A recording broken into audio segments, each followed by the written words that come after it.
Assalamualaikum warahmatullahi wabarakatuh. Para pemirsa semuanya dimanapun Anda berada, berjumpa kembali bersama kami The Bola Nusantara. Pemirsa, tidak henti-hentinya saya selalu mengharapkan agar Anda dalam keadaan sehat, senantiasa bisa menjalani rutinitas setiap hari dengan rileks, sempurna, dan tentunya sambil menonton tayangan dari The Bola Nusantara. Pemirsa, tidak henti-hentinya negeri Nguyen nyinyir, julid, dan ingin mengejar ataupun menyaingi timnas Indonesia. Dia menyangka bahwa kita ini masih dalam posisi level mereka ataupun level ASEAN.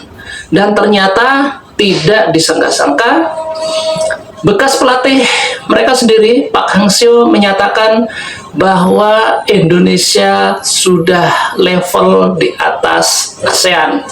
Berarti termasuk Vietnam, Thailand, Malaysia, dan sebagainya, itu sudah bukan level Indonesia.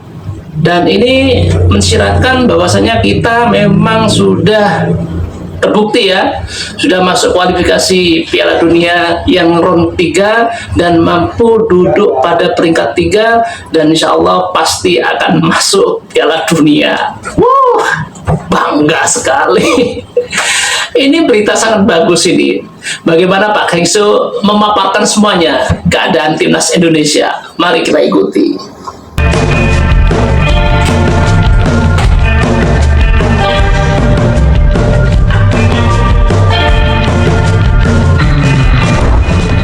Perjalanan timnas Indonesia untuk mencapai titik seperti sekarang tentu saja nggak bisa dibilang gampang. Maka dari itu, wajar jika saat ini banyak yang merasa bangga karena Indonesia udah nggak bisa lagi dianggap sepele di Asia. Semua paham, rintangan terbesar Indonesia untuk masa ini adalah di round 3 kualifikasi Piala Dunia. Tergabung di grup C bersama tim-tim langganan Piala Dunia. Tentu saja, pada awalnya, tak sedikit yang merasa ragu kalau timnas Indonesia bakal bisa bersaing. Akan tetapi, mungkin semua lupa kalau timnas Indonesia yang sekarang tentu saja udah berbeda. Dan bisa dibilang dalam 2 tahun terakhir, perkembangan skuad Garuda ini nyata adanya. Terutama setelah masuknya para pemain diaspora baru. Terbukti di round 3, Indonesia sekarang ini mampu bersaing dengan duduk di posisi 3 klasemen sementara. Dan cukup itu, secara poin, Indonesia menjadi tim ASEAN pertama yang mampu meraih poin tertinggi di round 3. Sehingga harusnya, Indonesia memang layak disebut sebagai tim terbaik di kawasan ASEAN. Meskipun begitu, tetap saja masih banyak yang merasa kalau timnas Indonesia hanya akan bernasib sama, seperti Thailand dan Vietnam yang ujung-ujungnya gagal, seperti di 2 edisi sebelumnya. Seperti media Vietnam, BGTV misalnya, yang mana media tersebut menilai kalau peluang timnas Indonesia sangat-sangat kecil untuk bisa bersaing kendati saat ini duduk di posisi 3 klasemen sementara. Bahkan dengan PD-nya, mereka menyebut kelolosan timnas ke round 3 ketika itu hanya karena faktor keberuntungan. Sesuatu yang kemudian memancing reaksi dari banyak pihak, termasuk mantan pelatih mereka sendiri, yakni Pak Hang-seo, yang menegaskan untuk berhenti meremehkan Indonesia. Karena faktanya Indonesia udah jauh lebih berkembang, dan itu berbanding terbalik dengan Vietnam yang generasinya seolah stuck di situ-situ aja. Sehingga itu yang menjadi salah satu pertimbangan dirinya untuk mundur. Dan salah satu bukti terkuat tentu saja ketika timnas utama Vietnam benar-benar kesulitan ketika melawan anak-anak muda U22 Indonesia di Piala AFF 2024. Yap, apa yang dilakukan oleh Vietnam sejatinya berbanding terbalik dengan Thailand, di mana media-media di sana banyak yang udah mengakui kalau kekuatan timnas Indonesia yang sekarang ini sangat berkembang pesat. Diisi para pemain muda potensial plus para pemain yang main di Eropa, membuat standar yang ada di timnas Indonesia saat ini jauh meningkat. Bahkan ketika situasi seperti sedang tidak berpihak pada Garuda, sekali lagi timnas Indonesia mampu membuktikan kalau mereka bisa bounce back di masa tersulit seperti yang terjadi di laga versus Arab Saudi beberapa waktu yang lalu.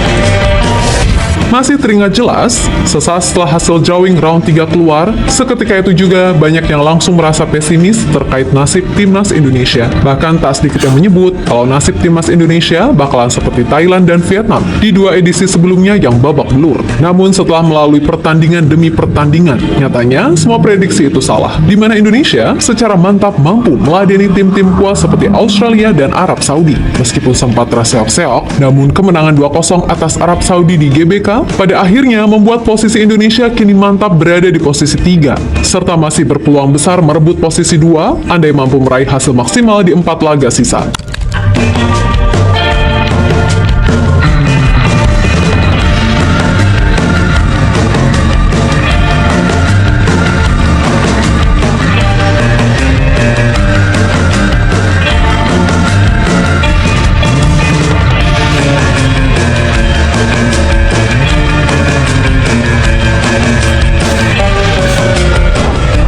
Yap, untuk sekarang ini suka tak suka faktanya kalau Indonesia sedang menapaki level yang lebih tinggi. Kendati sampai detik ini, trofi impian dari Handuk Mania and Friends, yakni AFF, masih belum digenggam. Namun lebih dari itu, Indonesia mampu menunjukkan perkembangan yang signifikan bersama Coach Shin serta dukungan luar biasa dari PSSI. Dan itu sejatinya udah mulai sangat kelihatan progresnya ketika Indonesia tampil di Piala Asia. Yap, di ajang tertinggi negara-negara Asia tersebut, Indonesia berstatus sebagai tim termuda dan diremehkan. Pemirsa, kecuali Thailand, berarti Vietnam, Malaysia, dan sebagainya itu masih seperti mimpi ketika mendapati kenyataan bahwa timnas Indonesia sanggup meladeni para raksasa Asia di kualifikasi Piala Dunia round 3 ini. Bagaimana tidak? Australia ditahan imbang, Arab Saudi sudah terkapar, ya tinggal 4 pertandingan lagi. Kalau Indonesia mampu mengatasinya, Indonesia bersama Jepang langsung lolos ke putaran Piala Dunia, bro. Keren. Nyatanya mampu menyita perhatian lewat permainan memukau serta fighting spirit tinggi, sampai akhirnya gak ada yang nyangka kalau Indonesia mampu mencatatkan sejarah lolos pertama kalinya ke babak 16 besar. Pun begitu saat tampil di Piala Asia U23, status debutan dan tim termuda, serta sempat dikerjai tuan rumah Qatar di match pertama. Nyatanya nggak bikin mental pemain JPR, malah yang ada, semuanya bisa bangkit dan mencapai babak semifinal. Kemudian ingat saat di round 2, gimana timnas termasuk Coach Shin dihajar kanan kiri sama netizen gara-gara kalah 1-5 dari Irak dan cuman imbang 1-1 melawan Filipina di 2 match pertama. Namun selanjutnya, tim Garuda mampu bangkit dan lolos ke round 3, yang mana hasilnya seperti yang Mimin sampaikan sebelumnya. Mantap.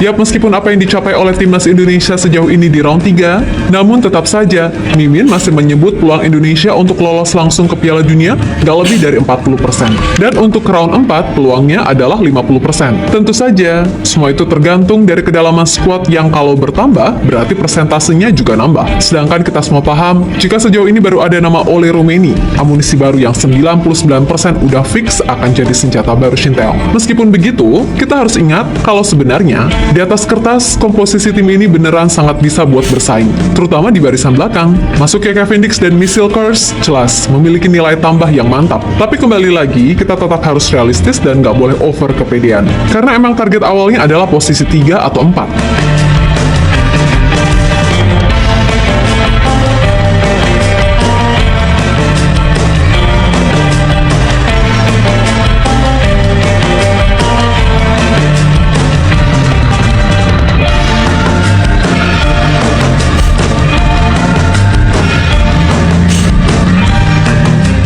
Sementara itu, ada media Vietnam, BGTV, yang secara mantap tetap menyebut jika peluang Indonesia di round 3 ini sangat-sangatlah tipis. Bahkan dengan PD-nya, media tersebut mengatakan jika Vietnam enggak anjlok di bawah Philippe Troussier, maka Vietnamlah yang akan maju ke round 3 bukan Indonesia.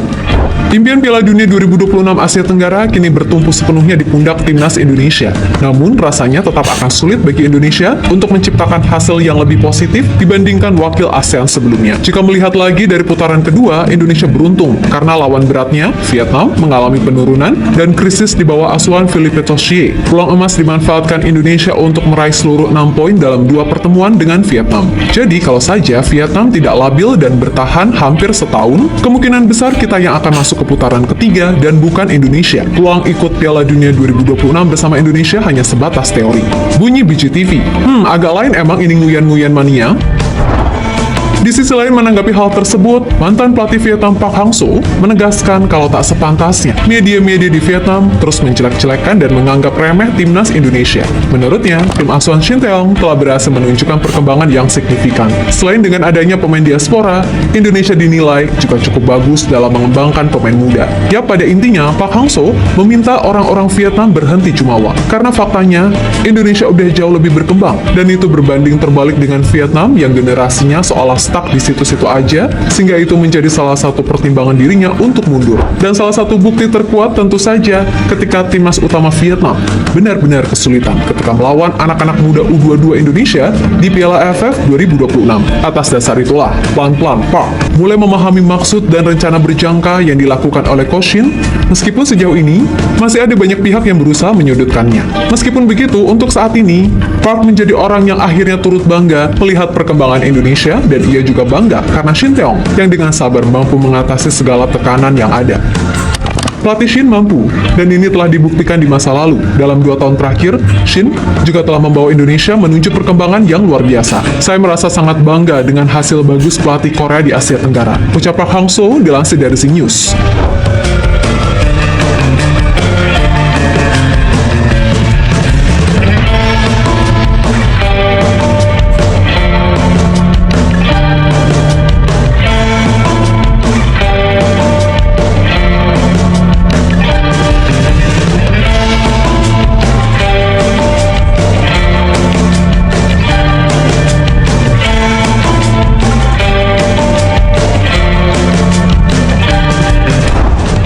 Ya, berkaca dari sudut pandang Park yang digabung dengan realita yang ada, harusnya media Vietnam ngaca gimana timnas mereka. 3 kali kalah secara beruntun dari Indonesia jelas bukan sebuah keberuntungan semata.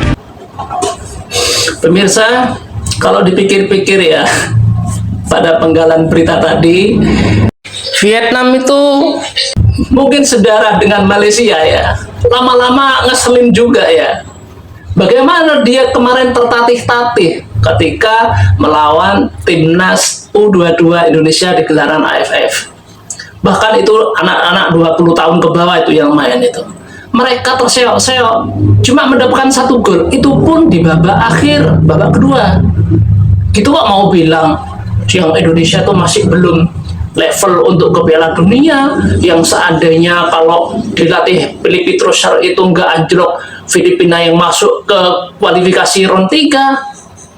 Kata-kata seandainya, seumpama itu nggak ada. Orang kenyataannya Vietnam sudah keok.